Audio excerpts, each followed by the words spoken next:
Hello, Questers, and welcome to another episode of Questline, the EverQuest and EverQuest Next Landmark podcast. As always, I'm Esh, and this is my co-host Uber, and I think we are both as ill-prepared as ever to partake in an hour of EverQuest Next theory crafting and general haberdashery.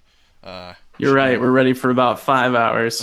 Should be noted, I don't actually know what haberdash actually means, but that's beside the point. So I see right off the bat, I noticed one thing is that you're not wearing a tank top today.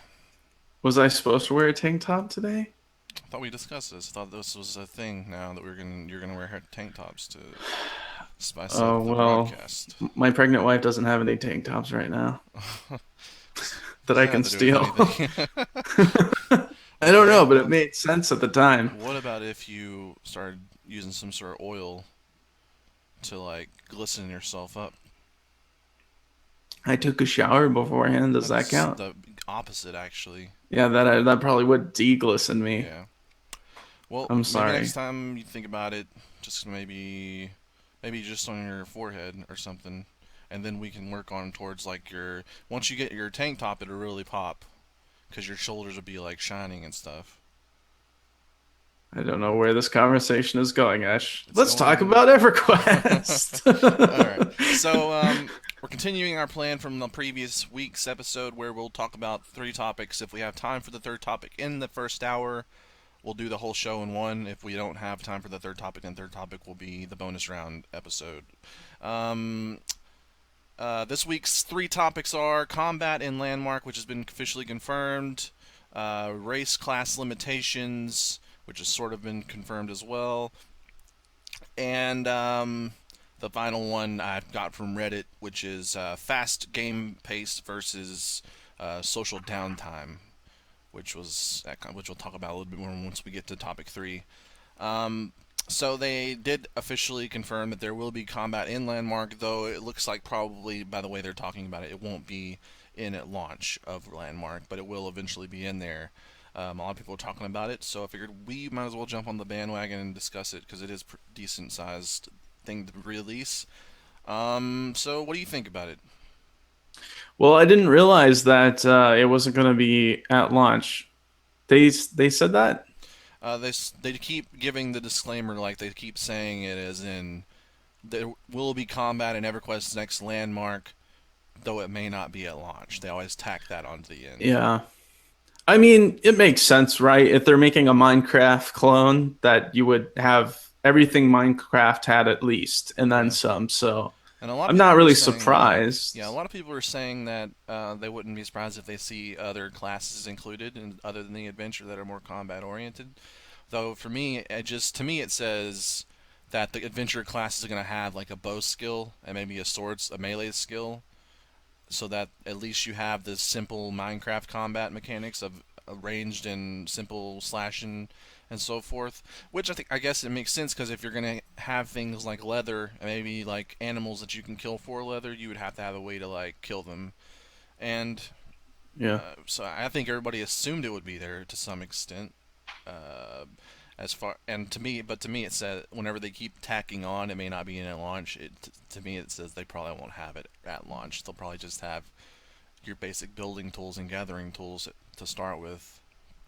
Yeah, I mean, at least they're being upfront about it, Right. which is kind of nice. Not, I mean, people are probably going to be spending the majority of their time building, although, I mean, even though you're going to have to use weapons, because you're going to have to use weapons to gather to some extent. Right. So I'm not really sure. So if it's just a matter of like turning another character into a targetable, I wonder if they have actually features planned to make it more distinct than just you hack them down. If they're actually what if they're going to set up features to go along with it, aka arenas or PvP areas, Right. just having it blanket, blanket Well, open PvP. I figure I don't know if they're gonna go with the open PvP thing. To me, it says that they're gonna give you the option to open your claim for PvP or not, so that you can build the Hmm. arena and then open it for PvP and close it as you wish. So they're gonna have, if they want to. that's probably why they maybe delay the implementation of it, because they could just give you PvP right off the bat. It would just be a matter of you killing each other. That's pretty much it. But to me, they have to like you're saying, they have to implement other things that go with it, like the ability to open and close claims for PvP and other things like even things like administration abilities that are even further than that, so that you can have organized matches and stuff in your claim. So if you have an arena, you can start the arena and stop the arena when it's finished, and then you also have all these Minecraft PvP maps where you have to gather certain things faster than the other team and stuff like that. So maybe they want to give people more advanced options other than just building. They want to give them more interactable options so that they can build more in-depth PvP arenas and stuff before they actually Yeah. add it. Also, don't forget that the adventure class is going to be part of EverQuest Next. Mm-hmm. So I wonder if maybe they might wait till they've balanced that class in the actual EverQuest Next game, and they've solidified PvP more in that game to then transfer it over to Landmark. Like maybe they want to have that system solidified in Next, start allowing PvP in Landmark because it might reflect on it, right? It think, well, in Landmark is horrible. You might then assume it's going to be equally as awful in EverQuest Next. So they may want to make sure that it's solid before opening that up to their other, to Landmark. Right, and I think it also the thing about it is if they do release PvP before the actual game, then you sort of get a preview of how combat works or feels anyway. Yeah. But I think your picture's frozen up on here. Oh, There you go, you're fixed. But yeah, okay, so good. like you may not you're not going to have classes to work with, so you're not going to see which classes are better or how exactly it works, but you'll get a feel for how the targeting works automatically. It's a huge thing. Is there going to be targeting, stuff like that?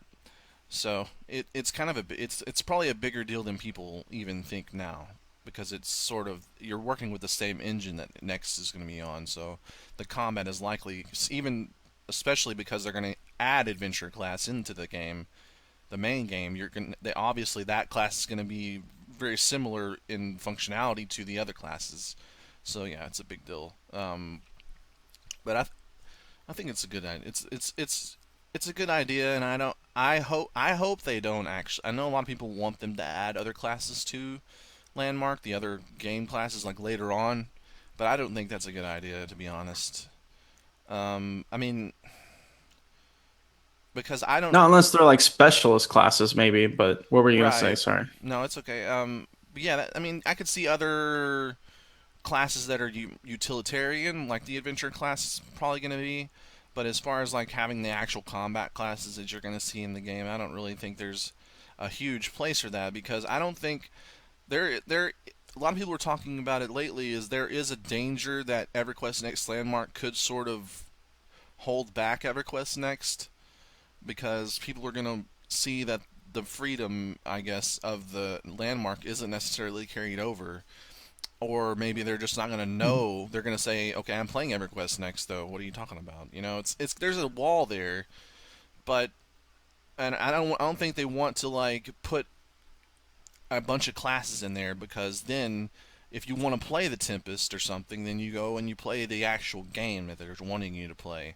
Whereas if you put, I don't think they want to put a whole bunch of features into Landmark unless it's beneficial to the whole Minecraft ideal, because then why would you play EverQuest Next? We talked about this before. Why would you play EverQuest Next if EverQuest Next Landmark is just an is EverQuest Next?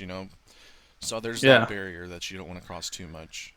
Yeah, it's pretty much goes back for me to the whole idea of Spore. Like the character creation at the very beginning of the game is like really, really fun and solid, and you can spend a lot of time doing it. But when you actually play the game, uh, everything kind of falls apart, and it's not as fun. Even though more creation type elements open up, just the creature creator was the best part of the game, and I'm sure that's that's the risk here is they've created a what Spore did with creature creation with structures in a way, taking Minecraft to the next level Right.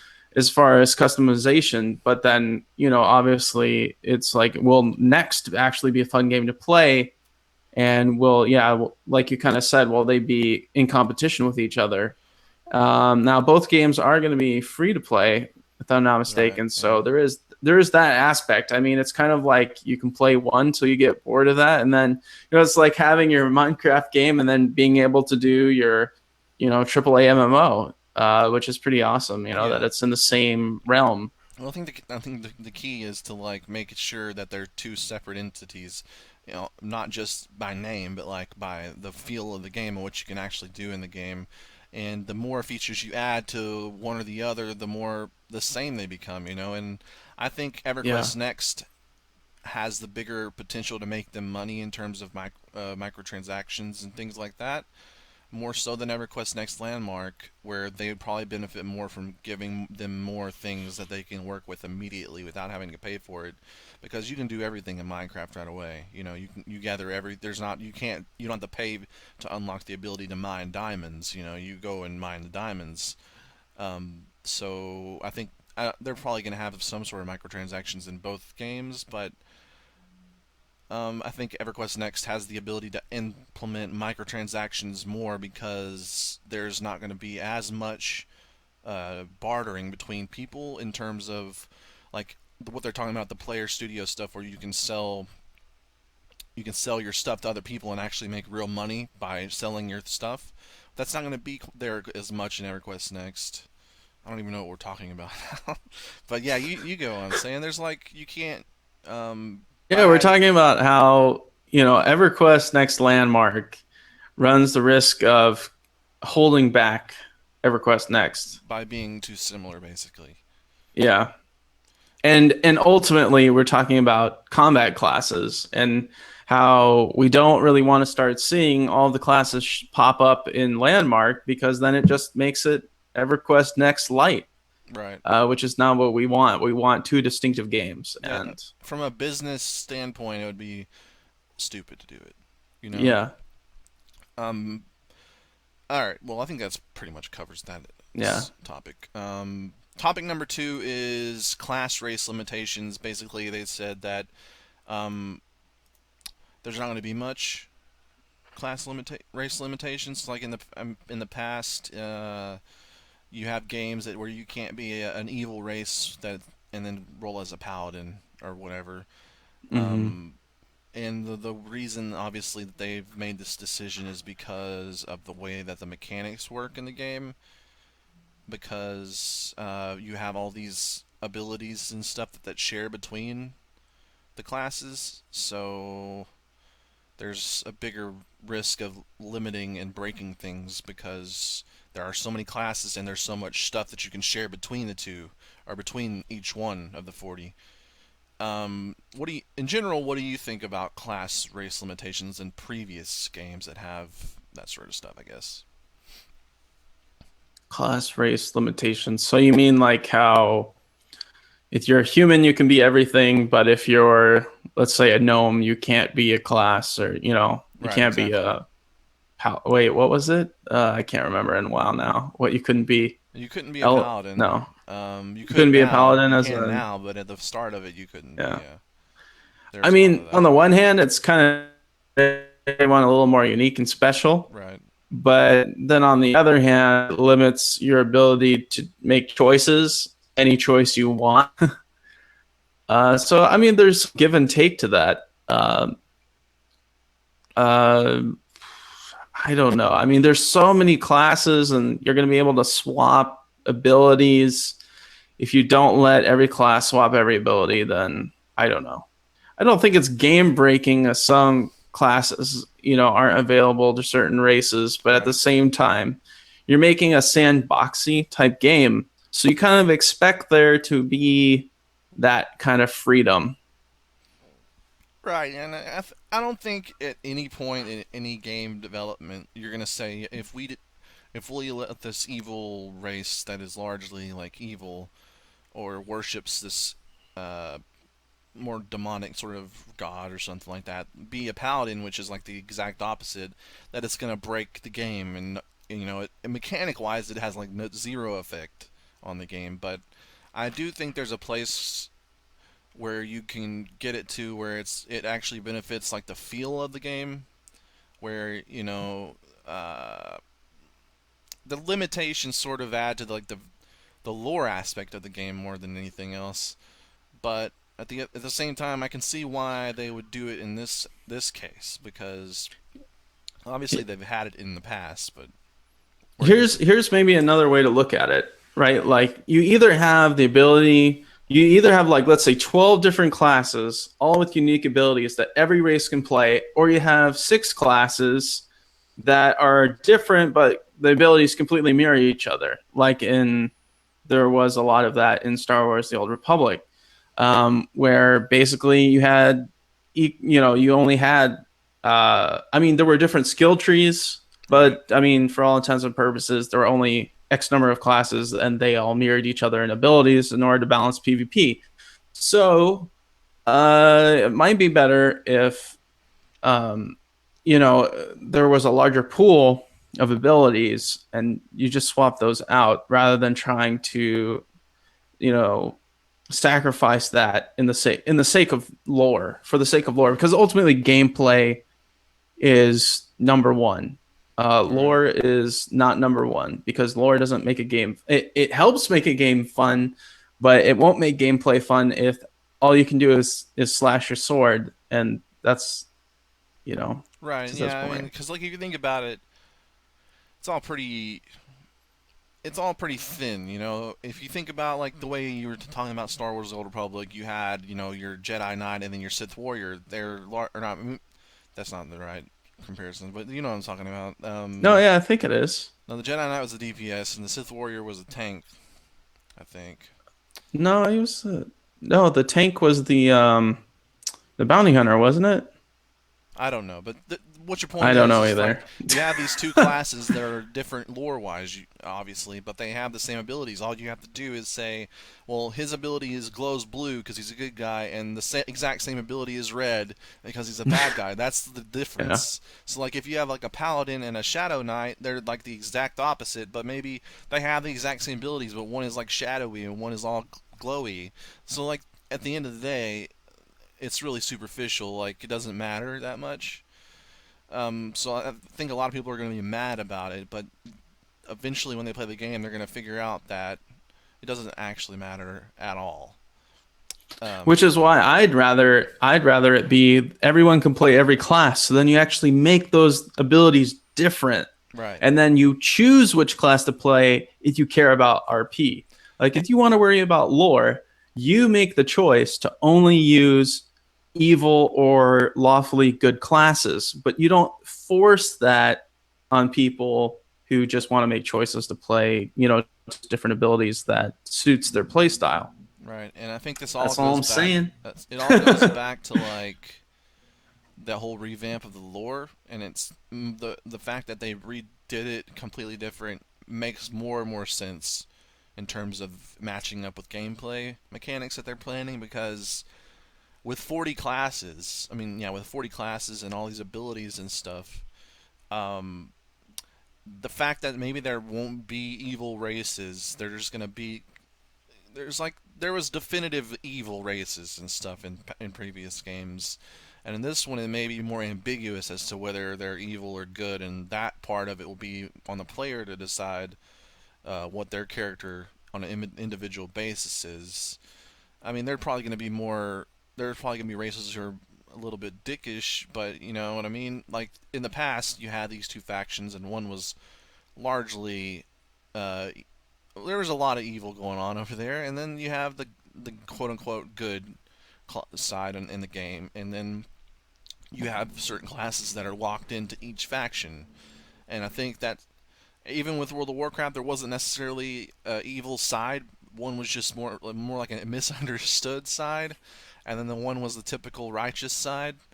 And there are still limitations, like the paladin up until certain the first expansion was locked in to the alliance. So, but at the same time, you had at least one other class that was on the other side. It was probably, I think it was shaman, and so unless you change sides, you couldn't play on either side. And I think that it was cool actually. I thought it gives you a little bit of individuality. Like it does add a little bit of a cool feeling to it when you see a paladin or you are a paladin. You know that that your side is the only side that picking that class is something special because it's so unique to that side. But at the same time, whenever you finally unlocked it in the next expansion, it was really cool. And then like even further on when they started unlocking races so that you could be a Tauren paladin or something, that was special too.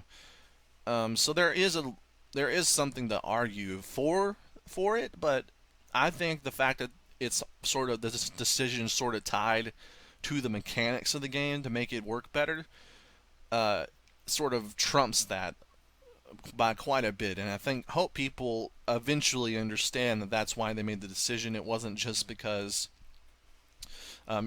a lazy decision to kill that aspect of it. They probably understood that there is something special about that to a certain extent, but the mechanics just trump it. Like not like a musical trumpet, but like they trump Like a trump that card in a ideal. card game. So like, it is give and take, like you said. Yeah. Yeah, I mean, I'm sure that they understand all the angles, and I don't think there's like a huge outcry like, why are you doing this? But I mean, at the end of the day, when you step back and actually look, it's like at the idea that one race is evil all through and through, and that Hmm. there can be no champions for good, or there can be no villains among heroes. Right. It's kind of naive, and I kind of like that. That opens up more ambiguity for quote unquote good races being evil.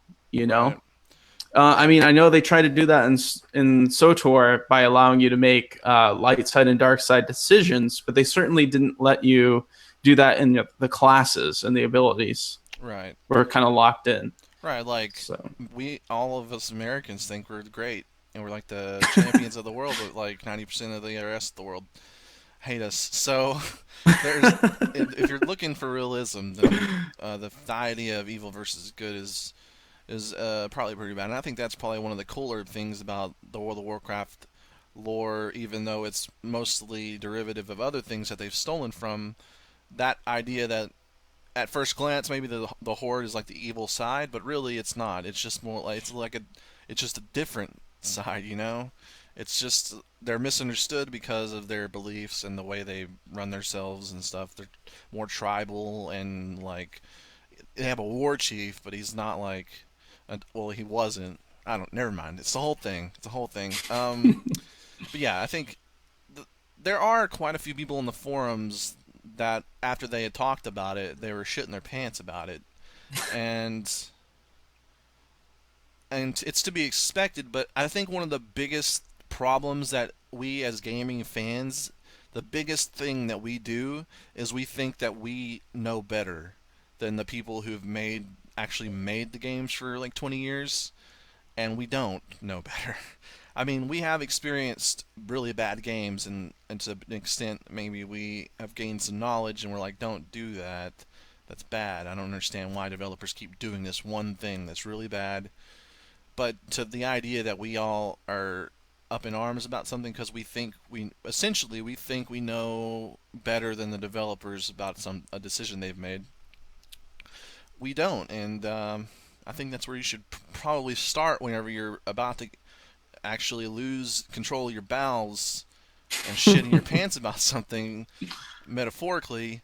I think you should probably start your thought process at that point. Like, oh, I may not actually know better than the person who's spent the last decade or two actually building games because I probably don't. and then go from there. If you still think it's a really horrible idea after you've started there, then go for it. Go ahead and flame them.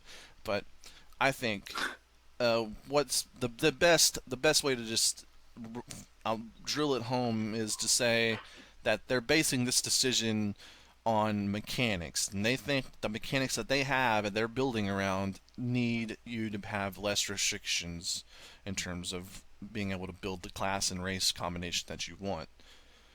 And it seems to me that like collecting the classes is one of the bigger parts of the game experience at this point. You start with 8, but you have, you know, 32 more at least to go and find. So if you're like if they limit you, that's quite a chunk of the game experience that you're not getting to play. Not to mention the combat mechanics are built around having all this selection. But if you're automatically limiting a whole class worth of selection from that, that's a pretty big thing. Especially because it's so integral and important to the game the way it's being built that it once you start doing that, you run the risk of degrading the idea that you started with of this is why the game is fun because you have the selections that you have and because you're going out to find that one class that you really want to play or whatever. Once you start degrading that, then the main core of your game is in danger of actually being damaged by the idea. And that's what I think. Yes. So Ash, I got a question for you. Mm-hmm. Were we still planning on doing flex time with Questline? I don't think so. You didn't even wear a shirt. Why? Okay, well, we're just gonna upset our fans. You, I didn't realize that you were so in favor of it last time I you have seemed. been doing push-ups all week long in preparation for flex time with Questline. And now I'm a little sad that Well, you know what? we Just go just like flex for before we a go to second at topic least. 3. Just pump those guns out. Let's see him. Let's see those guns. Oh, nice. I can see it. Let me put mine out real quick. Let me get this. No, mine doesn't even look very good. It's literally Golf like a clap. white python, a really untanned python. I just like I have so much fat that it looks even bigger than it really is. You just push it up from behind. You don't even flex. Yeah. Oh, so big. It's like a head coming out of It's there. big because it's eaten today. The final the final the final topic. That's not even a muscle. It's a rat. It's a rat. Look at it. It's just a snake, you know? It's just that bulge that's sitting there. It's got to digest for a couple of weeks. Yep. Delicious. Anyway, Topic 3 is a little bit different than normal. I decided, you know what? I come up with topics based on just random thoughts, or if I see something on another podcast, I don't try to copy their topics, but they'll say like one little thing that's like really want to talk about that. So that's how I normally do it. But I decided the third topic I wanted to go around the community and like the forums and Reddit and stuff and see what they're talking about and get something from there. So on Reddit, one of the persons talking about how because of a lot of the more recent games coming out is more action heavy and you're always doing something, you're constantly going.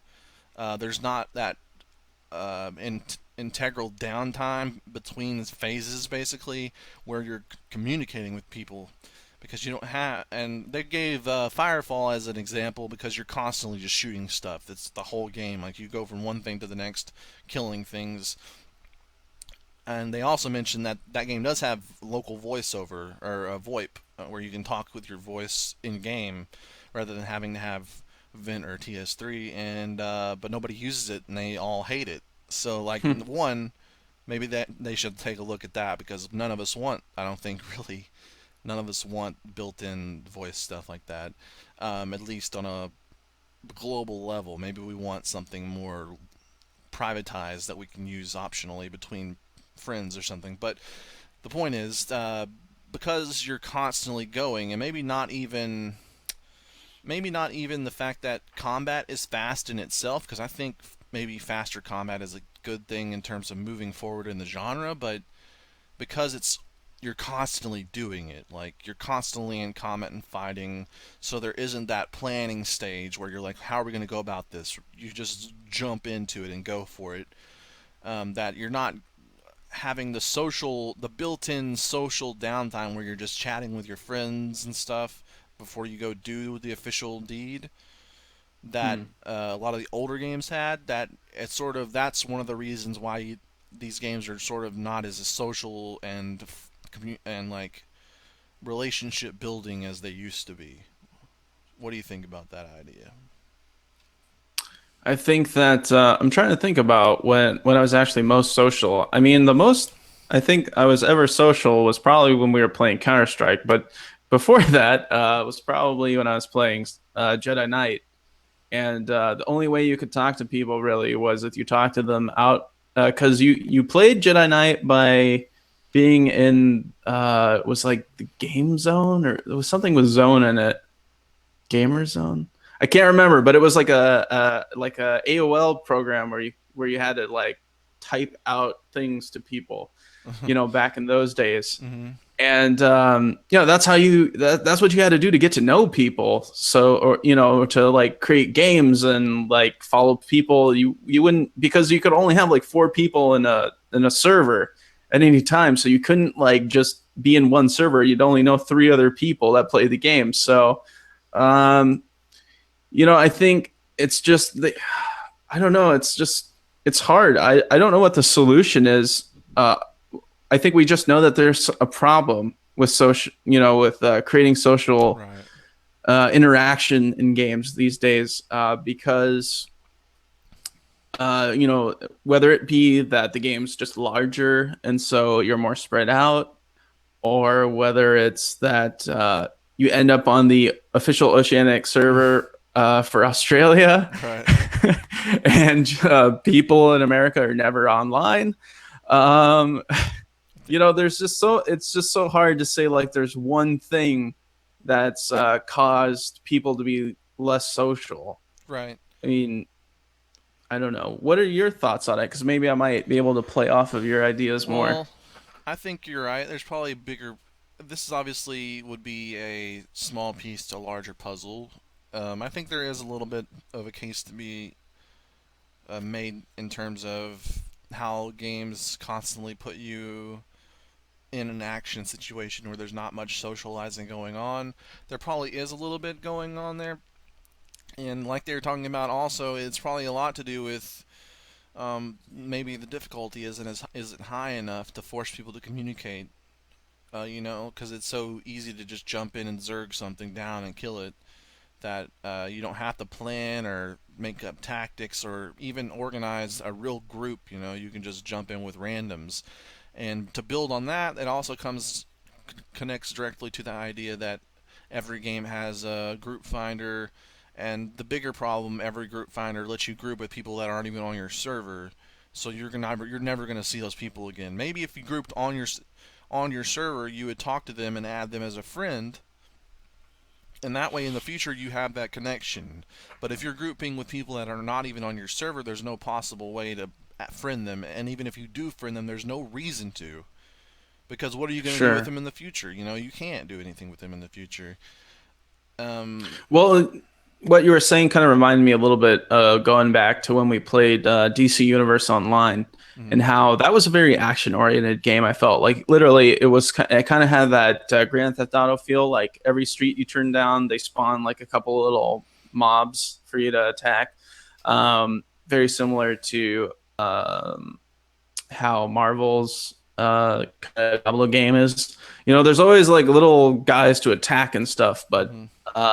I kind of felt like, okay, well, that's horrible because their chat system didn't work. Right. But somehow I felt like that was a very social game. Or Well, I think okay, so yeah, I there's just proved myself wrong. But it was oh okay no, social. It was well, what okay. I was gonna say is like when you compare that to like, because that game was entirely voiceover, but when you compare that to Star Wars, where you had to like sit through cutscenes, like everyone's quiet. You're not like talking to people while you're watching cutscenes, and Right. so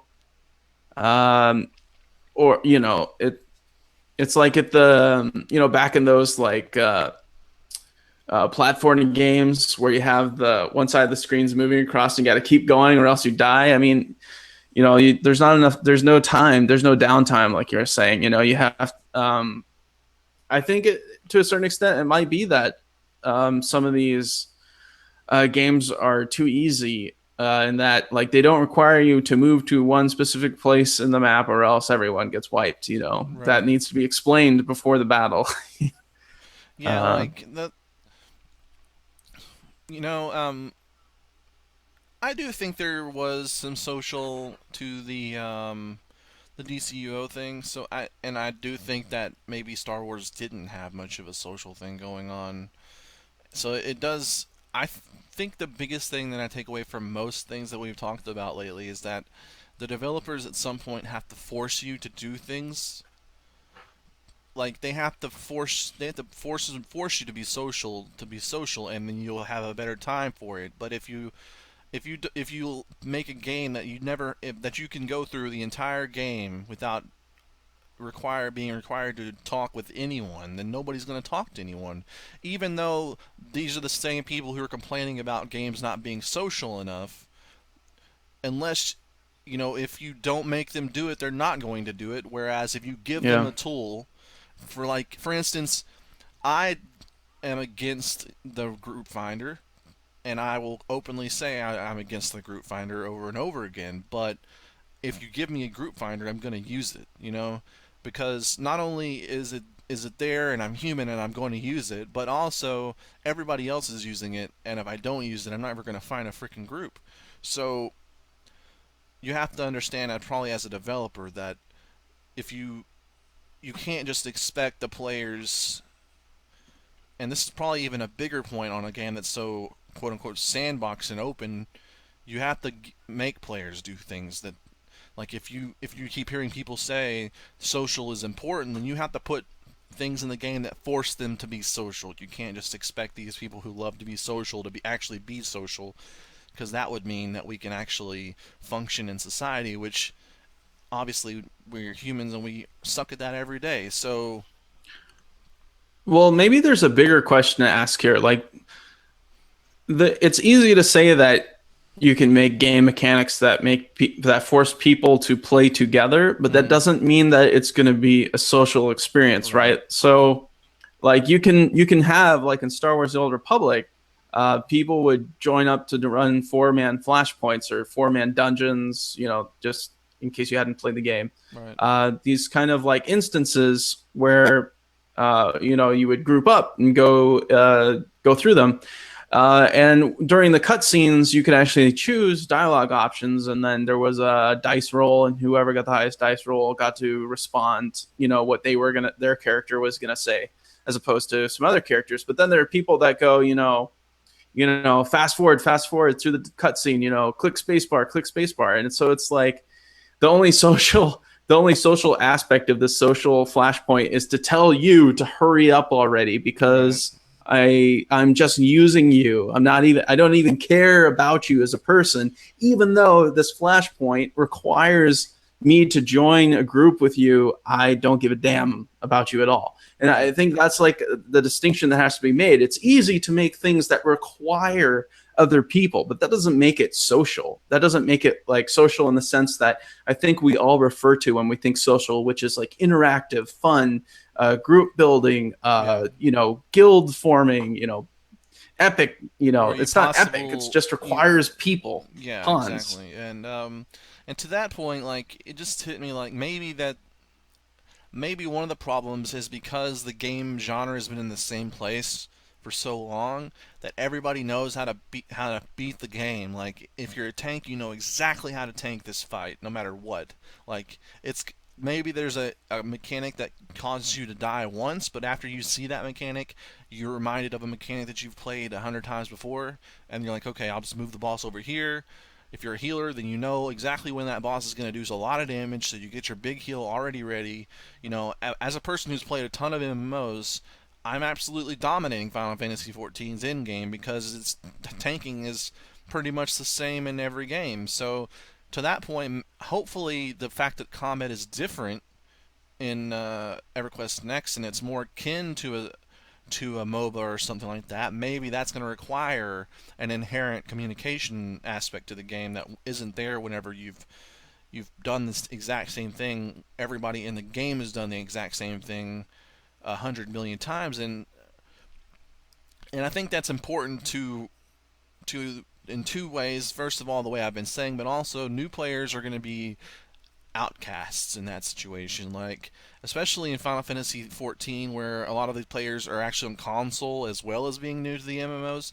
So they have these two barriers to get through, and everybody hates them for it because they're just slowing down their progression, And so there's that, and then but hopefully, whenever you're all in a game that's doing new things, then you're all required to talk to each other because that's the only way you're going to be able to function. And then also you add in AI to that, where it's going to be changing. There could be a million different ways to kill a boss because maybe if your whole group is DPS, then the boss is going to react differently to a group that's a little more evenly matched or evenly set up, or a group that's all tanks or a group that's all healers. So you have to look at your players and say, okay, I've got this, this, and this. This is how we're going to do it. And that automatically, already, you've got a situation where there's a whole group communicating just to figure out how to kill this thing, because there's both a new combat system that they aren't necessarily ingrained with, and to the extent that our typical MMO is going to have, and also because the boss is going to change its tactics based on your group's tactics. So you have to figure out on the fly and beforehand, you know, if we're all DPS and we're all stabbing it in the back, it's probably going to do something crazy to counter that. So then, whenever it changes it up, we're going to do this. So you have to communicate because it's a progressive thing, and it's a thing that changes based on every time you go do it. So maybe that's a good thing, more than what we are talking about. Maybe it is actually a plus to the social aspect of it because it's new. And maybe the problem isn't the fact that people necessarily developers are taking, well, they are, but maybe the biggest problem isn't that they're taking social situations away from us. It's that we're so used to doing the same things in every game that we don't feel required to talk about it at all. We know exactly what we're supposed to do. We know where Right. we're supposed to stand. Once we do it once, we know how to do it a million times, and that's the end of the whole social thing. Yeah, it's like, if the health bar goes down, the healer heals him up, and and the guy with the biggest attack damage just wails on him. I mean, it's just kind of rinse and repeat. And Right. after a while, you can do it on autopilot. And once you're doing it on autopilot, then there's no real reason to communicate with people. And I was just kind of thinking too, as you were talking about how, one of the requiring more people to accomplish the task, but then you run the risk of Guild Wars 2, where everyone is just spamming attacks on one Right. enemy. And I mean, I kind of like the quests where like there would be like a caravan, and so the actual target would be moving through the terrain, and then it would be attacked periodically by I was just walking along. Right. Like, I thought that was pretty cool because it was kind of, oh, I guess that's a pretty standard quest actually. What do they call that? Like a yeah, FedEx slash ambush type quest Right. or whatever. I can't remember, but I mean those kind of break up the monotony from time to time. But ultimately, I think what you're talking about is just basically hitting on the fact that we've basically played MMOs for a decade, if not longer, and like they really have to do something different in order for us to feel like, okay, wait, we got to figure this out. It's that figuring it out that but it's so much easier now to find the solution. You can there's websites that are dedicated finding the answer for you. Right. So you can just go look it up. So you don't really have to figure things out, maybe as much as you did back in the day, where it was harder to get that information. Yeah, and I think also there's an inherent connection between difficulty and that communication that we're talking about, because you don't talk about anything basically. You're in Final Fantasy, level cap is 50. You talk about very little between 1 and 49. Once you hit 50 and you start raiding, then there's a little bit more communication between people because the content gets a little bit harder. And I think but over time that content becomes easier because everybody knows it, and there's less communication. Like there's a there's a raid, kind of a mini raid, an 8-person dungeon basically in there called Castrum something, and you run that over and over again to get your points that you need to get for the gear. And so the first few times you do it, this is how you do a speed run. You avoid this mob, this mob, this mob. You take this path. Your tanks do this and this, and you talk about it, and then everybody knows it. And then after a month, everybody knows exactly how to do a speed run, so nobody talks about it. You just do it. Like not even a month. It took me like 3 or 4 days to get to that point where I'm a tank, Oh wow. and me and a tank don't even have to talk to each other. We know exactly where to go. We leave our entire party behind at the cannons, and then we both run by ourselves to these mobs, and we pull the mobs all the way back to the cannons a certain way in a certain order, and you can kill all the mobs with the cannons without having to do any real DPS or tanking or anything. And every time I join a party, it seems like more and more the tank knows exactly what to do, what we're both going to do. We don't say a single word to each other, and we just go do it. But at the first, whenever it was still difficult because there was still some mystery to it, there was communication. We were talking. We were like, okay, stay the cannons. And whenever something goes wrong, there is still communication there too, because somehow some idiot pulls something and it kills the cannons. There's another Yeah. second set of cannons back there, and I'm running, and there's huge giants behind me chasing me that they're supposed to shoot with the cannons that don't exist, and these guys hit really hard. So I'm like, and I'm running up and I see this and I'm like, what the hell happened while I was gone? And so I automatically yell to the second cannons, to the second cannons. We all just start sprinting to the next set of cannons, and that's cool too. But it's hard. That's the point though. Like if we don't know exactly what the hell to do, then people are forced to say do this, and they talk about it and they Yeah. figure out a way around it. And I think that if they do it right, then the AI combined with the fact that we're changing up away from the Trinity, there a possibility that it's going to be built in that we're going to have to talk at least for the first couple years, and by that point, you're in a World of Warcraft situation where everybody has a guild and everybody has this connected in social continuity that they all follow, where they're talking amongst themselves at the very least. But if you start the game out like that, then you run the chance that they're never going to get to that point. It's going to be quiet the whole time. It's going to be radio silence from start to finish, and only the people who really, really, really love the game somehow, the last 200,000 people that are left over after the purges of boredom, then that's the only people left who are going to be in a guild to talk. So I think that also leads to the point that the idea is the more social the game is, the longer people are going to play, because it's not then at that point it's not just about whether or not they enjoy themselves in your game, it's about whether they enjoy the people that they play with. And even if they get bored, they're going to probably log on, like we've talked about several times, to play the game because their friends are there. Yeah. So I agree. it's like it's not as straightforward as people think. Like we started off with fast paced being a detriment to social connectivity and stuff, and we're already like 18 miles away from it because it's a very complex problem that is probably a combination of a million things, and that's why it's so hard nowadays for a game developer to like build a and I do think a large part of that, a larger part of it than maybe the fast-paced problem, is the fact that we are doing the same things over and over and over and over and over again, which requires less and less and less and less communication in general. So And that's what I think. focus and attention, Yeah, paying attention and communicating. The yeah. easier it is, the less you do of I that. mean, there's like a ton of things that are contributing to it.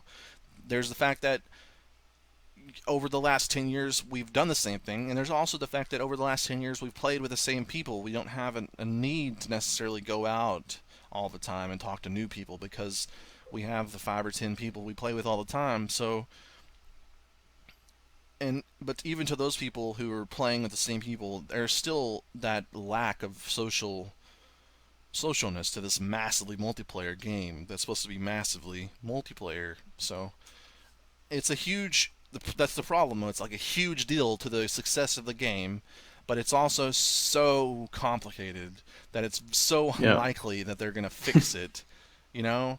So Sure. hopefully the fact that the game is different is hopefully it's different enough that people are required to talk about it to figure it out or to do accomplish the things that they want to accomplish versus just going through the motions and being able to get to the last boss of the last raid by just knowing that a tank tanks and a healer heals and a DPS stands behind the boss. So that's what I have to Yep. say about it. I agree, Ash. Okay, so that's the last topic. And if you guys have any, ideas on how developers of EverQuest Next can improve the social activity and the socialness of their game coming out, then please leave a comment or send us a tweet. And also, every week I have to dig to the bottom of my soul to find topics on this game. So if you guys have any topics or questions that you want us to cover in the next episode of EverQuest, what is this thing called? Questline. Questline. Yeah, the Questline podcast. If you have any questions or comments or topics you want us to cover in the next episode, please leave a comment below our videos or tweet us at Questline EQ. And if you want to talk to me personally, I'm at EshPlays on Twitter, and Uber is at acorpet. It's all on your screen. Just give us a tweet if you want to talk to us, and we'll talk probably, or we'll block you, whichever. So, you got anything else to say, Uber? I like your beard. Thanks, thanks, buddy. I like your pythons. Like your arms is what I'm talking about, Uber. I don't know if you understood that. I don't know why that just makes me laugh so much. I don't Just either. seems like an Jeez. amazing analogy. It's an amazing analogy that I just have not thought of before, You ever and thought it of makes me pythons happy. for your arms? Or maybe No, it's like a southern thing where we just talk about our muscles all the time or something. I don't I mean I've heard of know. guns. We just It talk. kind of stopped at guns. Yeah, I think it was before guns is the problem, and then Uh, then it was kind of like before Chuck Norris. yeah, it was like around the same time probably. You're like, show me those pythons, and you're like, boom. And children just run away because they're afraid of you, because you're so pumped up. And you're. I'm sure that's why they were running from you, Ash. I didn't have a beard back then. Actually, I was like 10, so it probably was my pythons. You were Actually, like emo back then. I was That's emo pretty for a awesome. while. It was That's pretty cool.